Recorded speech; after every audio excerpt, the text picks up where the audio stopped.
not that card. One of those cards. It might have been both of those cards. Man, there was a lot of quick stoppages, man. The girls that fought when the black girl knocked the white girl out and the damn handler was on the thing with the towel. She was spanking her though, man. She said, but she was coherent. But you gotta realize fighters are going to say, let's go, let's go. Brandon, she got up. She took more punishment than Sean Porter did. No, she didn't. What? No, she did not. She was getting spanked, Allen. And she went down like 3 or 4 times. Nice. Then she got up and was like, he said twice. He was like, he said 3 or 4 times. He said twice. Yeah, she did. She didn't felt like it as much as she was getting her ass whooped. Then she got up and the ref was like, you okay? First of all, you forgetting that the nigga in the corner had the towel up. And she told him, do not throw that towel in. It don't matter. Because she was getting her ass beat. First of all, you know that actually per the rules when your corner man get up on the apron and shit, that's supposed to be the end. Yeah, that's supposed to be off butts. It ain't no, I'm letting you see the towel. Yeah. He did stop it. Yeah, referee did stop it. Yeah, but that's the way it's supposed to be. Yeah. Cause that's what they said back in the day when Mildred Taylor and Chavez, what we was mad about. That Lou Duva was up on the apron. You know what I'm saying? That's what Mildred Taylor was looking at Lou Duva. You know what I'm saying? If Richard Steele would have looked at Lou Duva, he could have called the fucking fight off. And it was nothing Lou Duva and them would have been able to say. What is only... No, you was up on the apron. Yep, you up on the apron. I'm thinking you stopping the fight. Right. I ain't got time for the bullshit. You ain't supposed to be on the apron. Yeah. Batman boxing talk. We are back. You need to keep that little opening discussion now. Huh? I said you need to keep that little opening discussion we just had. Yeah, keep leaving on there. I'll leave it on there. Shit. Khan, Brooke. Post fight. Yeah. What's your thoughts, Brandon? I told y'all, motherfucker. You ain't tell me. I had absolutely no interest in the fight because I thought. I'm not gonna say I knew. You knew because it happened. Yeah, okay. So now I can say that I knew, but I didn't. I didn't say it on camera. So I'm gonna say I thought before the fight, and they know that I thought that Brooke was gonna whoop his ass. I didn't think Conor had nothing left. That's it. Well, I didn't think neither one of them had shit left, but I just thought Conor had more. I thought Kell. Kell Brooke, not Conor. I thought Kell had more. Yeah, I agree. Because I just thought that as soon as he caught Khan was gonna do something funny, and he did. Yeah. Whoop, whoop. But give credit to Amir Khan. That motherfucker that don't have, like Brandon word, his beak. It's just broke. You don't have it, but he will fight regardless. You hear him? You heard him? He ain't running. He's probably want to crack it. I'm gonna come right back at your ass. Yeah, he got heart though. That's how I give him credit. He definitely got heart. The only person he probably beat right now is probably Paulie Maldonado. I don't even know if he could beat him right now. Paulie, yeah. No, I don't know. Fuck you said you don't know Paulie. Paulie might can hurt him. Paulie at this point out of a fucking paper bag. Paulie might fuck him up. No, after that shit, Paulie said he called me. I think Wednesday Tuesday. Yeah, fuck Paulie. Yeah, he fucked Paulie. What Paulie said? What did he say? Oh no, he was talking about the whole George Floyd thing. Called him a crackhead and all that other shit. Yeah. Damn, I like Paulie. Yeah, no, fuck Paulie. Yeah, fuck him. That's why he got fired though. No, he was explaining why he got fired, and he was talking about like the George Floyd shit, and he was talking about called the man a crackhead and all that, and it was disgusting. I'll send you the video, but anyway, fuck Paulie. Fucking up because I fuck with you, nobody else did. Yeah, exactly. Remember when Paulie went? We went over to the little I think did he win that fight? Ooh, the little bare knuckle fight. Did he win that fight? I think he got his ass beat. That's what I think. So I think he lost. Got his ass beat. He was talking good shit too, though. Because you think about it, if you a bare knuckle fighter and you a professional Paulie like this, man. If I'm using knees without gloves, I'm gonna knock your motherfucking head off. You would think about that shit like, God damn, he is a boss. He might not hit hard with the gloves on, but God damn, but with the knuckles out, spank your shit. He got his ass beat. Yeah. Fuck you. Yeah, bruises and shit. Yeah, exactly. Fuck you, Paulie. But anyway, I thought that Brooke was gonna win. Brandon was like, damn, Paulie. Because I like his comments. I like his He's a good commentator, but like you said, sometimes when shit happens, that's when you find out where people really stand and how they feel about certain things. Because Paulie give you credit to Brazil, guys. I fight with Paulie. I like Paulie. He's a great commentator. Yeah. You know that. I'm not gonna take that from him, but fuck you. But so you had something on Conor, bro? I thought with Bomac in his corner, it'd be a different fight. But Why? See, this is what I be trying to get y'all to understand. Sometimes a fighter, or not sometimes, fighters are who they are. Like that's the meat and potatoes of it. Yeah, you may can get a coach that can, motivationally speak some shit into a person. But once a fighter Khan has been a gold medalist, right? Khan was a gold medalist, right? Or silver medalist. Silver medalist. And he's done what he's done for over 20 years. So when that's been your makeup for 20 years, you're not going to, I don't give a fuck who the coach is. You ain't going to be able, let me say this. It's going to be a rare thing for somebody to stop what they've been doing for 20 years and switch over to a whole new coach and think you're going to see that big of a difference. It's been done, but that's why I changed it to. But it's been done in like numerous fights. You don't usually see it like you said in the first fight with a new coach. Khan done been with Freddie Roach, Virgil Hunter. Like you done had some of the best coaches out there. Like what makes you think another good coach is going? Like he's not going to fix your chin problems. No, he's not going to fix your confidence problems. You know what I'm saying? Like that's just something that Khan will have to fix from inside. He's trying to use. That's like me using you. Like if one personal trainer can't help me, 9 times out of 10, it's what I'm doing that I need to change. I felt good about the fight. I felt good about Brook until the post fight. And me personally, I'm looking at a guy that knocked me out with a jab. I would want to see him again, but that's just me. Yeah, but you also have to realize, Americans. I get them too confused so much because they've been circling. They've been circling each other. Kell Brook also said he really want to retire. He also said his mother want him to retire. So for me, what is he, 35? I think so. For me, I don't want to see somebody in there that's not really in the sport with their heart anymore. With somebody like a Crawford or a Spence or Boots Ennis or somebody who's hungry and all they think about is boxing, because it's not gonna be a fight. Like I like fights that are competitive. I don't want to see ass whoopings. You know what I'm saying, like that. How long ago was it? Because this man was on top of the hot division. Yeah, but at one point in time, that was 7-8 years ago. And watch this. That's a long time ago in boxing. And watch this.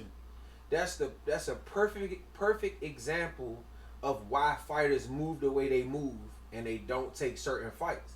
Because you look at somebody like Kell Brook, who I look at him. Kell Brook was one of them motherfuckers like, another one of them motherfuckers like, I don't give a fuck who it is.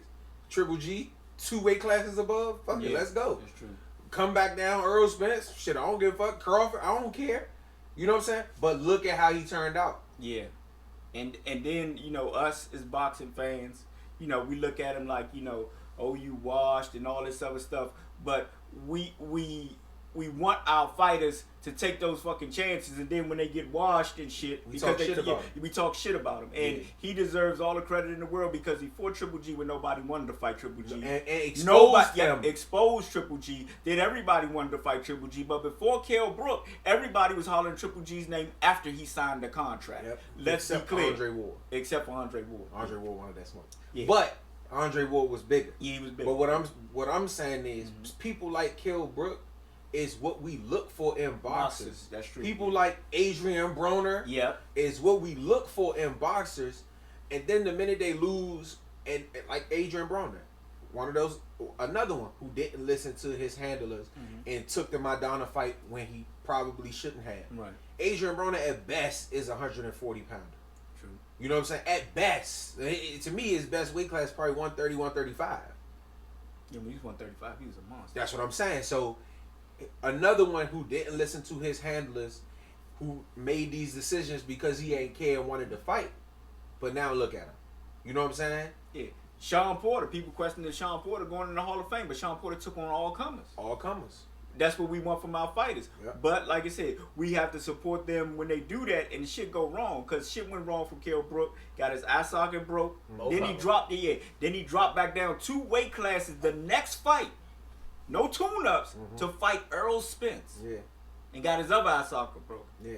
Then, went up to 154, sporadically fought over the years. Then, got a couple W's. Got a couple of W's. Then he came in with Terrence Crawford. Yeah. And lost.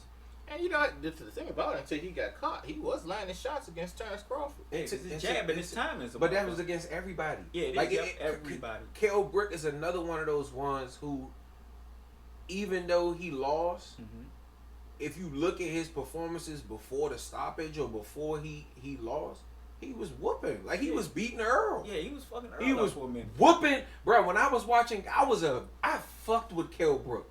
Heavy. Like, after I keep telling you, after he beat Porter, there was no doubt, once Mayweather left, there was no doubt in my mind that he was the best welterweight in the world. That's what I thought. Like, I didn't think Danny could fight him. I fuck with Danny. I didn't think Danny could beat him. I didn't think Thurman could beat him. He had already beat Porter. And of course, Earl was on the rise, so he was kind of like how Boots is now. Yeah. So at that point in time when he went to fight Triple G, I was fucking with Kell Brook. And then when he got in there and was working him, I said, Kell working him. That's the reason Danny Jacobs fought him, because he was like, shit, if Kell little ass can work him. Exactly. Yeah. Shit. Exactly. If he working him, I know I can, you know what I'm saying, do something to him. I give him credit because, like I said, he was putting it on Earl for a little bit. Because I remember I was like this, okay, they threw basically like Keith Thurman, whatever champions, they threw Earl to the wolves. They like this. You the up and comer. You want a belt? Go over there in England and take it from that motherfucker. And not only that, look, Devil, because he was, like you said, I considered him the best at that time. So that was a tough test for Earl to go over there. And Earl, like I said, Earl was losing that fight at one point. And not only that, you got to realize at that point, I believe Manny Pacquiao was the WBO champion at the time. Yes, because it was before he beat Jeff Horn. I mean, it was before he lost to Jeff Horn. Yeah. So Manny Pacquiao was the WBO champion with Top Rank. Right. So he wasn't getting that fight. Yeah. Thurman was unified with the other two belts and on and off injured. So he wasn't getting the fight for those. So the IBF was really the only route to get a belt. Yeah. You know what I'm saying? So I'm not going to necessarily say they threw him to the wolves. I just feel like that was really the only, like, it's like Ennis. There's really no route to a belt right now. No, I'm talking about Keith and them. They was like, just go over there and get that belt. Keith ain't want to fight that man, but even though Keith was injured, he wasn't gonna give him a fight. Yeah, Keith wasn't at that point. Keith wasn't trying to give him a fight because Keith was talking about, I want that to be like my. Even after Earl got the belt, first they were talking same thing they talked with with Terrence Crawford when Terrence came up in the division. Get a belt first. You talking trash? Get a belt. Then we could talk. In terms of get a belt, and they was like this. Well, we gonna fight all over. Well, Earl is doing what he said. I'm not gonna say Earl is doing exactly what he said he was gonna do. I'm not mad at Earl one goddamn bit. Earl said I'm gonna get all the belts on this side, and he is staying true to what he said. He just recently they said he had a live, in front of a live audience said, when I beat Ugas, Terrence Crawford's next. I'm coming to take your belt.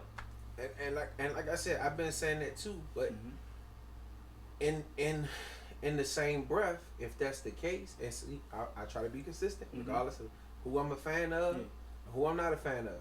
If that's the case, then we have to look at the fact that Earl Spence didn't want to fight. Yeah, no, he did. I mean, at the time, let me rephrase that. Not saying he didn't want the fight. He didn't want the fight right then. Yeah, exactly. Yeah, he said it remember when they met up. He said, I'm going to clean up my side of the street. You know what I'm saying? But if that's the case. Yeah, he didn't want to fight him right there. Then he ducking him. You can put it. I mean, I'm just playing devil's advocate. He ain't ducking him now, though. He coming for him. He ducking who? Terrence Crawford? I mean, yeah. I mean, if that's what we could, if Canelo is ducking Charlo and he was ducking Billy Joe and he was ducking Triple G and he still fought those guys, then we gotta consider it a duck because he didn't want to fight right now, right? He's fighting another champion. Was Danny Garcia a champion? When he fought Danny Garcia? No, he wasn't. Exactly. But Danny Garcia was considered one of the came top off that 5 other fight, welterweight. though. What other fight? Sean Porter. No, not Sean Porter. The accident. Yeah. That's fine. But what I'm saying is, was Manny Pacquiao? That was the fight of his life. Was Manny Pacquiao a champion? Huh? He was gonna fight Manny. Was he a champion? That was supposed to have been a No, he wasn't. Manny did have the belt. No, he did not. Ugas hadn't taken the belt from Manny He was yet. stripped, and it was given to Ugas. Manny Pacquiao fight was not for a belt. Ugas was the champion. And then he proved he was the champion when he beat Pacquiao. But they stripped Manny and gave the belt to Ugas. So when Earl was getting ready to fight Manny, Manny was not a champion. But most people consider Manny one of the best in the world anyway. That's not the point, Alan. The point is, if Canelo is ducking and doing all this other shit, then that should be the same. Keep the same energy is the point that I'm trying to prove. Do I think Earl is ducking? Do I think he wants to fight? Yes. I mean, not do I think he's ducking. Do I think Earl wants to fight? Yes. But if we're going to use this narrative that a motherfucker not fighting the person that you want them to fight right now so they ducking, then that has to be the same case with Earl Spence.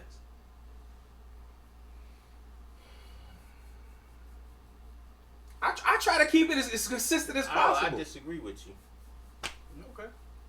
You can keep it like in your head. If that's what you think, that's what you think. But I disagree. No, that's not what I'm saying. What I'm saying, I just said that. Do I think he want to fight? Yes. But if the narrative is, oh, well, Canelo not fighting Charlo right now, so he ducking him. Or Canelo not fighting David Benavidez right now, so he ducking him. Then why isn't that same narrative when...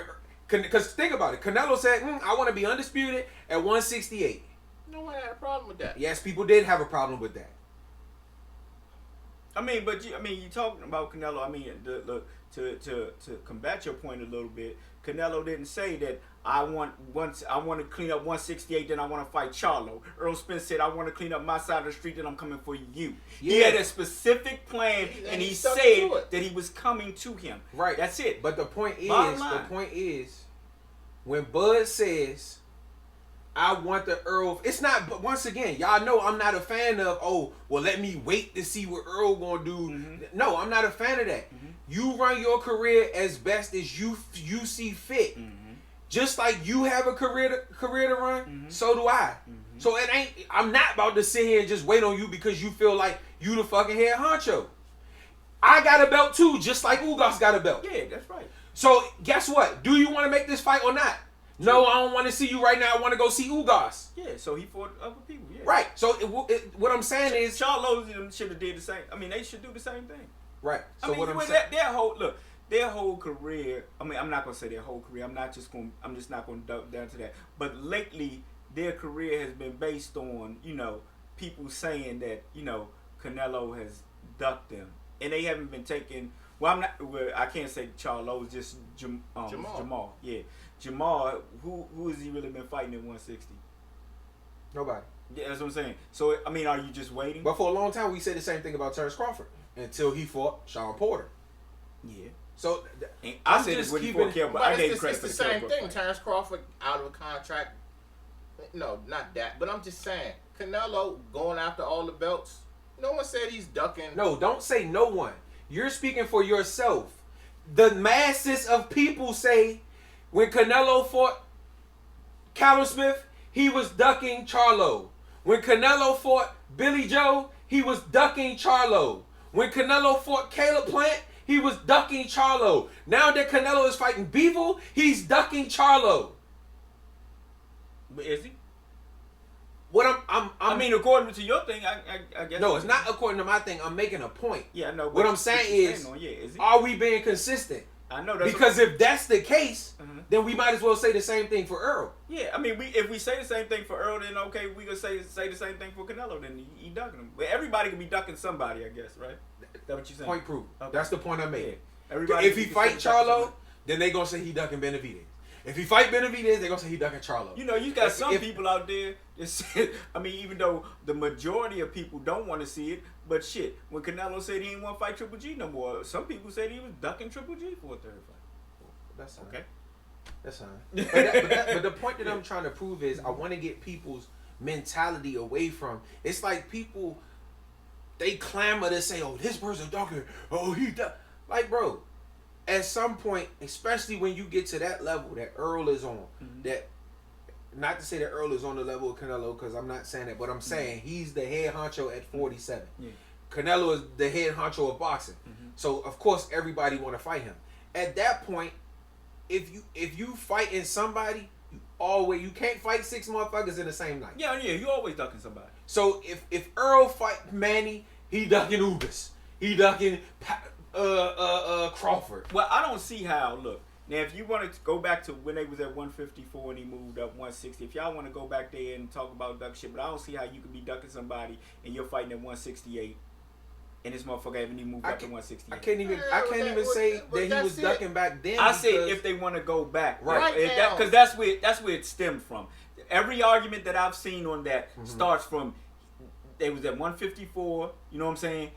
160. He didn't fight him. You know, in neither one of those ways. I'm talking about now. That's like he's saying, unified. Damn it! Look, and that he was. I don't think he was his mandatory, but he was his number one contender at 160. And he moved, and we got the franchise belt or whatever, you know.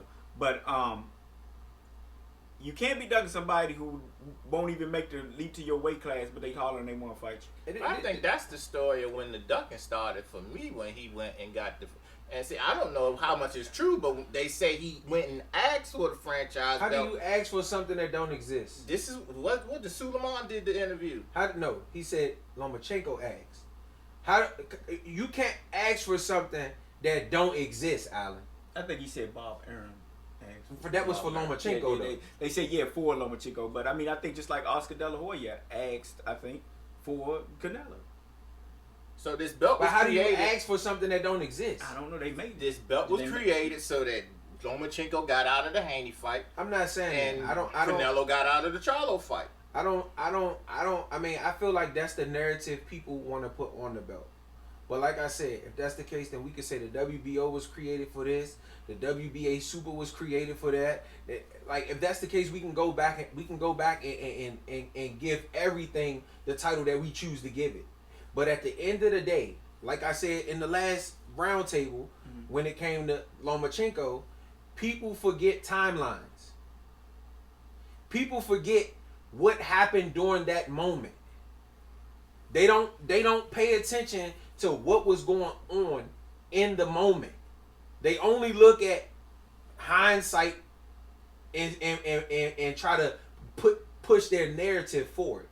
But it's just like I said in the last video at 154, Demetrius Andre wasn't the guy at 154 when Canelo was there. Charlo wasn't the guy at 154. It was Lara. But didn't the Charlos have it better? I mean, Lara was the best. Exactly. But didn't the Charlos have it better? I think it was. Didn't one of them beat Charlo? I mean, didn't one of them beat Lara? Who? No. One of the Charlos. One of the Charlos before Lara. They didn't want to fight Lara. Matter of fact, because actually at one point they was training together. It was all training together. Yeah. It was all in the same training camp. Lara was the only one that said he would fight anybody. The other ones was like, man, we all in the same training camp. We wouldn't fight. Like I said, we forget timelines. And at the end of the day, those guys are a generation behind Canelo. And just like they're looking at Canelo to fight Canelo, Canelo was looking ahead. Wait a minute, hold up.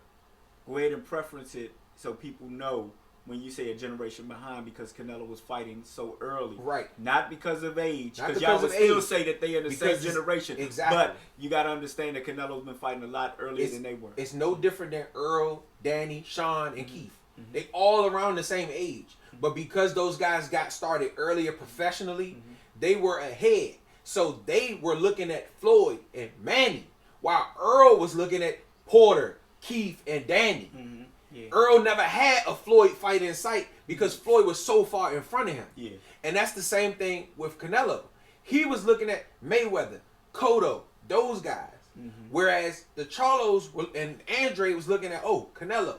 Canelo. No different than Haney and them, Haney and Tank Davis and all of them.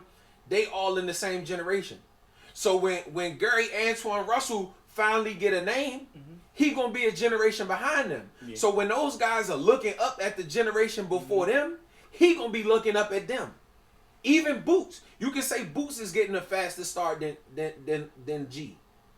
So even though they the same age and they fought each other in the amateurs, that's true. Boots probably gonna be so far ahead of him, his eyes are gonna be on the prize ahead. He's not gonna be looking back. That's true. Yeah. No, that's true. Very true. I mean, because Canelo, like you said in the last thing, and we all agreed, he did fight the best person at 154. which was Law. That's it. Mm-hmm. So, but like you said, but goes with the narrative. If If you leave a division and there's other people there, the only time he gonna be considered I can't even say that because the man cleaned up the 168-pound division, but y'all say he ducking Benavidez. And Charlo, who ain't even at the division. Yeah. Benavidez didn't get the fight because of shit he did. Just like he didn't have the fucking. I know y'all go back because there's a lot of people that dig deep and talk about Canelo wasn't talking about this. He wasn't trying to fight him, and then when he got stripped, then Canelo petitioned all this other shit. The fact is, Benavidez lost the belt of his own doing, and he missed any opportunity to fight Canelo Alvarez for the belt. You should have had a goddamn belt, and if he wanted to unify, he had to come through you. Yep, that's it. Just bottom like line, we could all go with the speculation about other shit. The argument becomes with that if Benavidez didn't lose the belt, then he would not have been. Yeah, but we can always make those arguments. Watch this. If let's say Bivol would have lost the belt and Canelo would have decided to fight the person that Bivol lost the belt to, you know what people would have said? Well, he didn't want that belt when Bivol had it. But guess what? He fighting Bivol. Exactly. It's always an if or shoulda, woulda, coulda. It's always going to be second guessing. You can always do that. You can always do that. That's always going to be there. They swapping down. He didn't want to fight Bivol when he went up and fought Kovalev. He didn't want to fight the better champions, better Biev and Bivol. He wanted to fight the old Kovalev. What's the excuse now? So what? But wait a minute. What was that deal about? What deal? You said it's a 3-fight deal. So apparently it's a 3-fight deal for $160 million. See, there it is. I'm gonna look. I wanted to know what the price was, right? Because y'all notice, y'all can say he was ducking Charlo and Benavidez. Y'all can say that, but you notice no decision was made when they was offering $100 million for 2 fights and they was only offering 86. Canelo came out and said it ain't no deal on the table yet. Y'all need to calm the fuck down. Right. We haven't picked either one of them. The zone sweetened their deal. Right. Who wouldn't take $60 million more for an extra fight when you talk about y'all only offering $100 million for 2 fights? I got 3 fights over here for $160. If you look at everything that's going on, do y'all want to start another segment for Canelo? Yeah, we can start. No. Go ahead. You sure? Yeah, let's go. Okay. If you look at the 3 fights, you got Bivol, May 7th. You got Triple G September 17th, and there's a 3rd fight for December. Who else is over on the DAZN side that Canelo could fight at 168 or 175? Andre. Boo boo. So I'm saying this now. Because the deal has been signed. So he's there for 3 fights. If Boo Boo Andre is the 3rd fight, what's going to be the narrative? And I'm saying this now purposely because when we get to October and they announce whatever fight he fighting in December, you better believe I'm going to pull this shit back up. Okay, but if it's not, then what are you going to say? If it ain't, then we just going to see. Yeah, we just going to see. But I'm just saying for the people that's saying that he ducking. Yeah. Because remember, before he got out of the Oscar deal, I did the same thing. Yeah, that's true, yeah. What y'all going to do when he come knock on the door? You know what? I'm going to throw another name out there. Who? Munguia. That's it. Is he what? Yeah, he with the zone. He with the zone. That could be the 3rd fight. That could be. It could be. Yeah. Which it pisses me off, but hey, it is what it is. But guess what? Nobody's saying he ducking Andre. He been the #1 contender for Andre for the last 2-3 fights. I think they say everybody been ducking Andre. Ain't nobody say he ducking Triple G. Who, McGee? Yeah.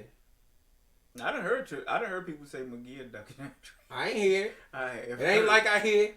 Oh no, it's not like you hear because look, Canelo's a way bigger star, so you're going to hear when I saw his record, I did ask the question like, well, damn, how has he avoided? Fights. How has he avoided? It's like 40. I think he's like 40 and 0 or some shit. 39 and 0. Yeah, I'm like, how has he not fought Triple G? Carefully. How has he not fought Charlo? He's been avoiding Andre. Carefully. Oscar's moving that career, you had to go in the woods to find the kid he fought the other day. Shit, I'm like, well, damn. Shout out to Demetrius Ballard. Was it Demetrius Ballard? Yeah. From the area. Yeah, So he's from the area. Shout out. I don't know him, but he from the area. Yeah. Good work the first round. You did your thing. Hey, look. We giving that man credit. Yeah. Anybody step in that ring deserve credit. Especially we really give it up from the people around here. Yeah. Win, lose, or draw. But I mean, that's it. So shit, y'all. So we're gonna let that segue into the next episode. That's a lead in. Batman boxing talk, man. We out.